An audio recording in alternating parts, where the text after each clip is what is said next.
Hey, how you doing, Tuberinos? Did you know religion can make you fat? According to a study in Chicago, let's see what it says. A new study finds that those with high religious participation were more likely to be obese.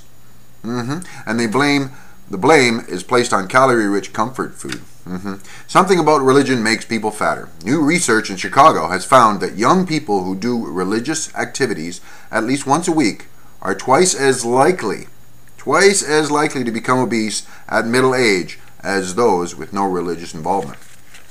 It is likely that the regular intake of traditional calorie-rich comfort foods at religious gatherings is partially responsible for the greater risk of obesity that we found, leading researcher Matthew Feinstein told the Metro.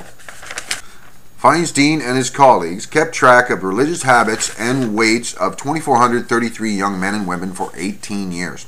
At the beginning of the study, subjects were between ages 20 and 32 and were of a normal weight. Several religions were included: Protestants, Catholics, Muslims, and Jews. Those who had a high frequency of a religious participation, attending at least once a week, were 50% more likely to be obese by middle age.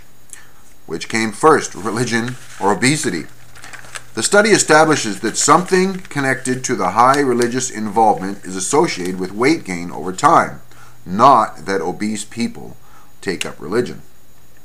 Feinstein suggests religious groups should use their get-togethers to educate the faithful about preventing obesity through better nutrition and regular physical activity.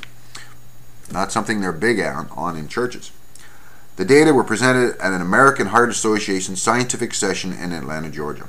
The people in the study were part of a larger study called a Coronary Artery Risk Development in Youth Adults study. The object of the study was to find out which groups are at higher risk for obesity and therefore diseases and earlier death. So it was a rather specific study, but it did find a rather significant result. To be fair, one addendum to this that's kind of interesting on the side here says that all in all, religious people do tend to live longer than non-religious people, mainly because religious people, as a cross-section of the population, tend not to smoke. A statement from the same Matthew Feinstein at the same research facility. Interesting, don't you think? I think in the end, it really, what that says to me, all of that, is it's really about the choices you make, isn't it? Both for your physical and mental health. Canadian Atheist. Peace. Long life.